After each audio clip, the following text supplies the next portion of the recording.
નમસ્કાર, આપ જોઈ રહ્યા છો ઝી 24 કલાક. હું છું આપણી સાથે જુહી. સૌથી પહેલા વાત ગુજરાતી રાજનીતિમાં ખળભળાટ મચાવતા વધુ એક સમાચાર. ગુજરાતમાંથી હજુ કેટલાક ધારાસભ્યોના રાજીનામા પડશે. કોંગ્રેસ અને આપના ધારાસભ્યો રાજીનામા આપશે તે પ્રકારની અટકળો છે. લોકસભા ચૂંટણી પહેલા ધારાસભ્યો રાજીનામું આપી શકે છે.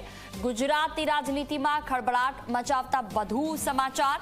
હજુ કેટલાક ધારાસભ્યોના રાજીનામા પડી શકે છે. કોંગ્રેસ અને આપના ધારાસભ્યો રાજીનામા આપશે. વધુ માહિતી સાથે ગાંધીનગરથી સંવાદદાતા હિતલ પારેખ અમારી સાથે ફોન લાઈન પર જોડાયા છે. જી હિતલ, કહેવાય રહ્યું છે કે ગુજરાતી રાજનીતિમાં હજુ પણ કેટલાક રાજીનામા પડી શકે છે. કોંગ્રેસ અને આમ આદમી પાર્ટીમાંથી કોઈ નામ અત્યાર સુધીમાં ચર્ચાઈ રહ્યા હોય?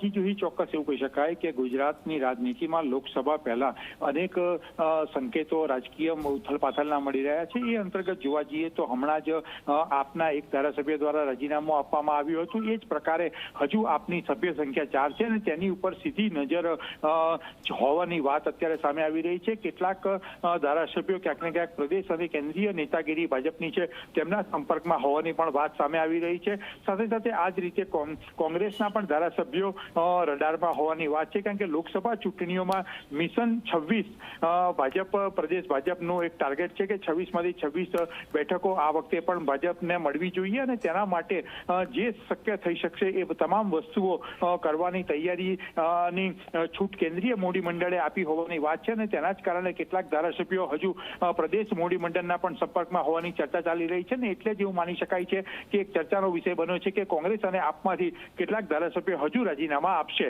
જી બિલકુલ, તમામ જાણકારી બદલ આભાર.